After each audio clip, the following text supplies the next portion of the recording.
बिस्मिल्लाहिर्रहमानिर्रहीम, अस्सलाम वालेकुम। होता है शब और रोज़ तमाशा मेरे आगे। मैं हूं अयाज अकबर यूसुफजई और आप देख रहे हैं तमाशा। नाजरीन, चेयरमैन तरीके इंसाफ इमरान खान साहब ने अपनी पॉलिसी बिल्कुल 380 डिग्री पर चेंज कर दी।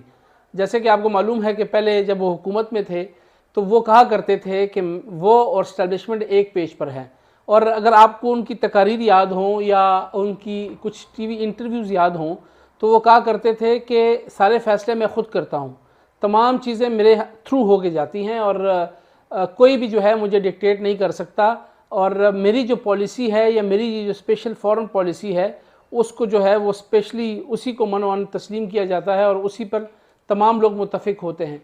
और एकदम ही जब वो हुकूमत से उतरे हैं तो वो पता नहीं पॉलिसी कहाँ गई, वो वन पेज कहाँ गया, वो सेम पेज कहाँ गया, वो पॉलिसी कहाँ गई कि अब उन्होंने एक ख़तरनाक किस्म का नैरेटिव अपना लिया है जिसको कहते हैं एंटी इस्टेब्लिशमेंट नैरेटिव। वो बयानियाँ जो मुल्क के उन इदारों के ख़िलाफ़ वो चला रहे हैं जिन इदारों का बड़ा किरदार है पाकिस्तान की, ना तो सिर्फ सियासत में बल्कि पाकिस्तान के हर तूलो अर्ज़ और हर सिस्टम के अंदर उनका बड़ा एक इनपुट होता है। अब खुलकर चेयरमैन तरीके इंसाफ इमरान खान ना सिर्फ खुद आ रहे हैं बल्कि अपने पार्लियामेंटेरियंस और अपने जो इर्द गिर्द के लोगों को भी बताया जा रहा है कि वो भी अब एंटी इस्टेब्लिशमेंट बयाने लेकर आएँ।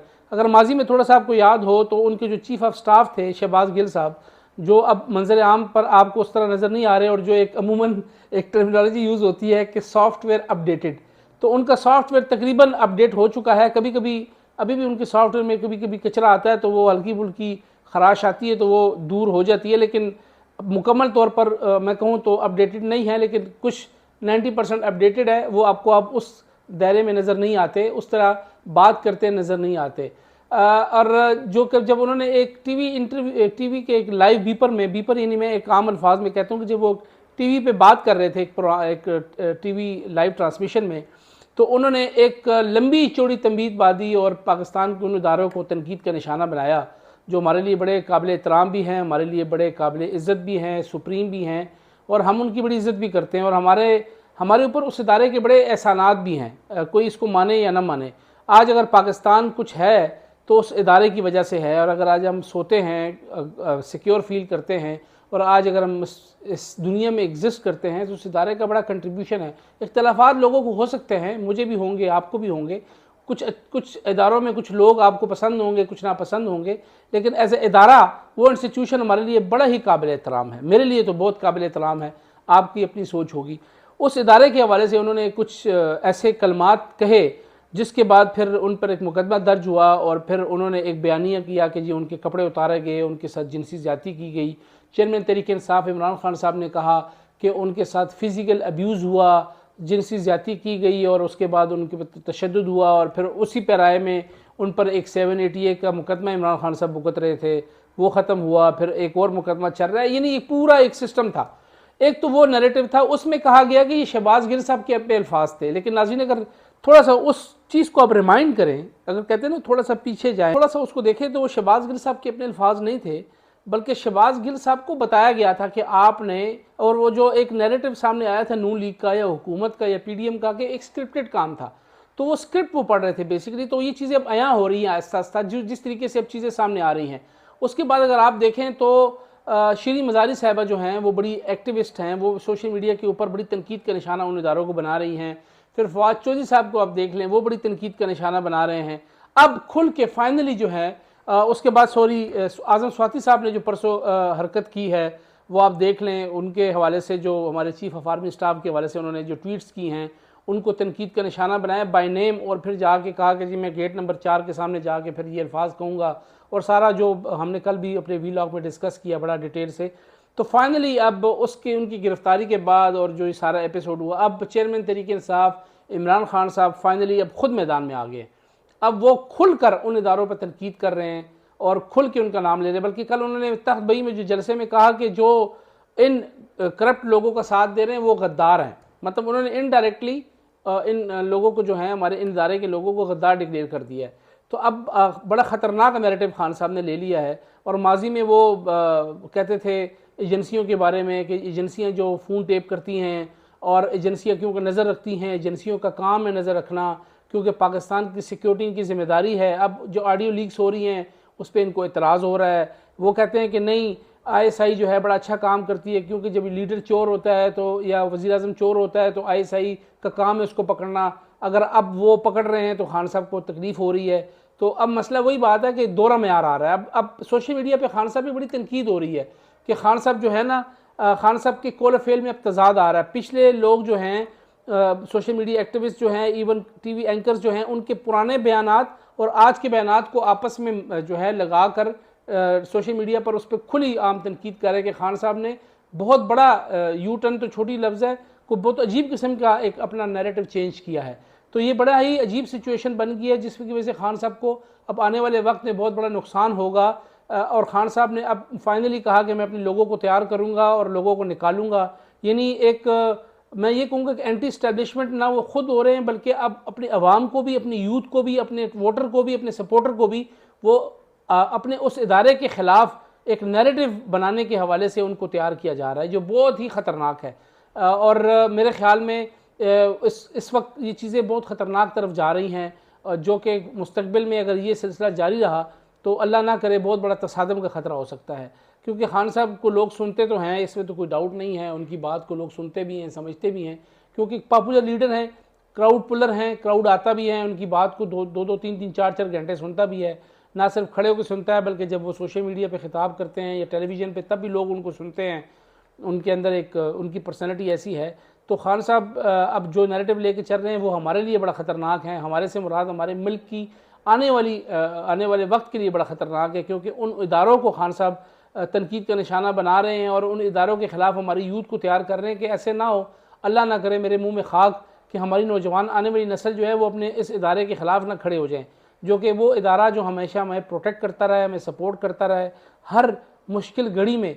सैलाब हो, दहशतगर्दी हो, आफात हो, कोई भी ऐसा हो, जब मसला आता है तो ये इदारा ही हमारे लिए खड़ा हुआ है हमेशा। आज भी आप देख लें 70% जब पाकिस्तान डूबा हुआ था तो यही हम सब अपने अपने घरों में बैठे हुए थे, सिविल इदारों की तो इतनी कैपेसिटी नहीं थी, तो ये इदारा ही अपनी कैपेसिटी से बढ़कर अब हमारे जो जवान, हमारे भाई, वो खड़े होकर पानी के अंदर उन्होंने अपनी जान की परवाह नहीं की, अपनी बीमारियों की परवाह नहीं की, क्योंकि वहाँ पर जो लोकल लोग हैं वो बीमार हो रहे थे। कुछ ये बीमार नहीं हो रहे थे कि ये कोई लोहे के तो नहीं बने हुए थे ना, ये भी तो इंसान थे, लेकिन इन्होंने लोगों को निकाला, रेस्क्यू किया, फिर रिहेबिलिटेशन का अमल किया, फिर उसके बाद उनको खुराक पहुँचवाई। अभी जैसे ये पानी वानी उतरेगा तो उसके बाद उनकी बहबूद का जो रिहेबिलिटेशन का प्रॉपर अमल है, उनके घर वर होंगे, रोड इंफ्रास्ट्रक्चर तमाम इन लोगों ने किया है और ये कर रहे हैं और बड़ा ट्रांसपेरेंट तरीके से कर रहे हैं। तो खान साहब ने जो अब मोड़ अपनाया है बहुत ही ख़तरनाक है।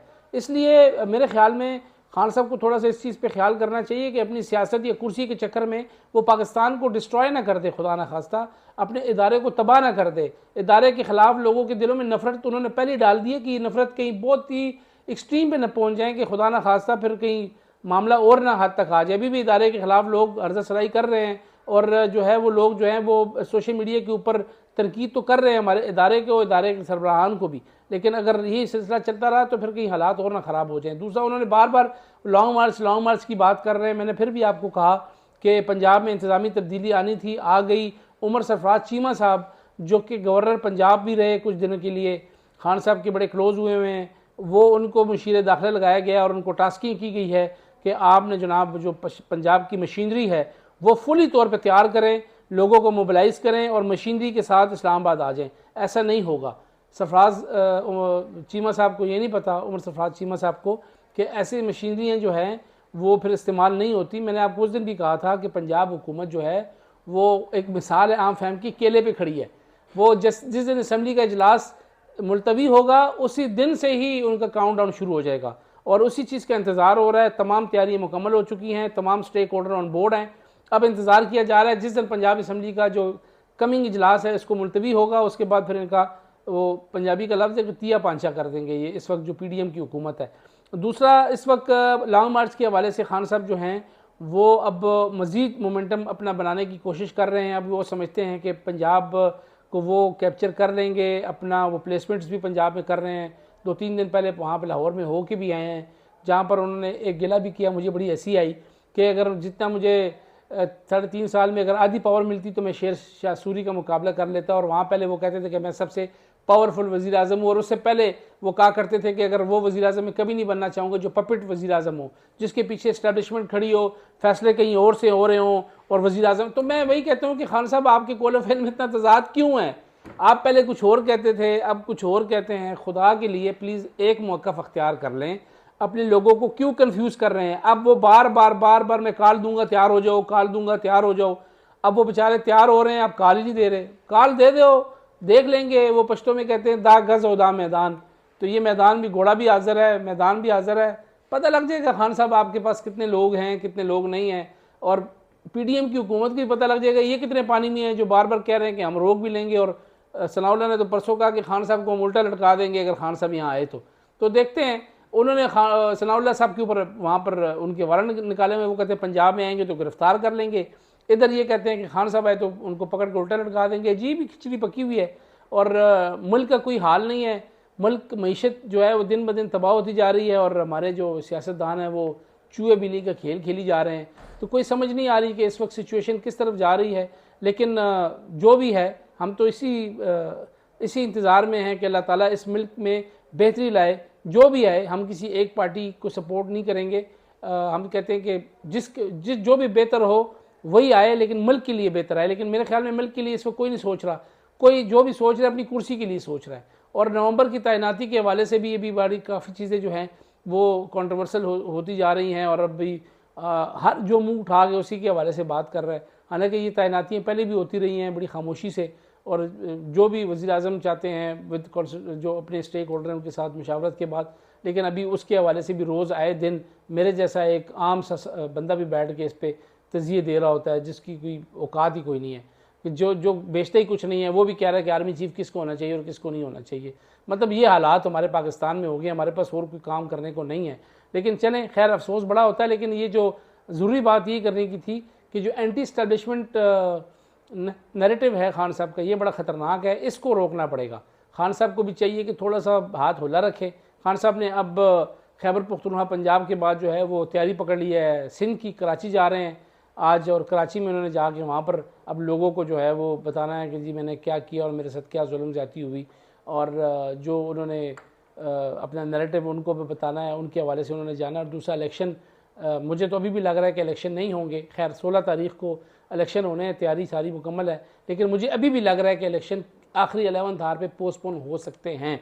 हमारे पास इतलात ये भी हैं कि एक मरासला वजारत दाखिला की तरफ से इलेक्शन कमीशन को गया है, जिसमें इलेक्शन कमीशन को ये कहा गया है कि इलेक्शन जो हैं वो पोस्टपोन किए जाएँ, क्योंकि दहशतगर्दी का ख़तरा है और खुदा न खास्ता कोई ऐसा इंसिडेंट हो सकता है, जिसके हवाले से अभी तक ताहाल कोई फ़ैसला तो नहीं हुआ, लेकिन ऐसा इंटीमेशन ज़रूर गई हुई है। देखते हैं कि इलेक्शन कमीशन उस मरासले को कितना सीरियस लेती है।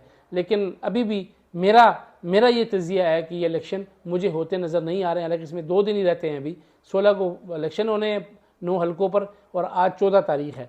तो 11th आवर पे भी इलेक्शन जो है पोस्टपोन हो सकते हैं। लेकिन फिर भी होने को तो कुछ भी हो जाए, लेकिन मैं अभी भी ये बिलीव है मेरा कि ये इलेक्शन नहीं होंगे। लेकिन देखते हैं 16 तारीख को क्या होता है। हो सकता है मेरी खबर गलत हो, मैं तो प्रेडिक्ट ही कर सकता हूँ, या मैं अपनी मेरे पास जो इन्फॉर्मेशन है मैं वो उसकी बुनियाद पे आपको कह रहा हूँ कि ये मुझे 16 अक्टूबर वाले इलेक्शन होते नज़र नहीं आ रहे। बहरहाल देख लेंगे क्या होता है। अगर होते भी हैं तो क्या खान साहब 9 हलकों पे इतने पॉपुलर हैं कि अपनी पोजीशन मुस्तकम कर लेंगे और ये सीटें जीत लेंगे कि नहीं, ये भी हम ज़रूर देखना चाहेंगे कि खान साहब ने अपना ये मोमेंटम किस हद तक लोगों के अंदर जो है वो डाल दिया है, और अपना नैरेटिव कितना कामयाबी के साथ लोगों तक पहुँचाया है, और लोग किस हद तक खान साहब से कन्विंस है। अपना ख्याल रखिएगा। अल्लाह हाफ़िज़।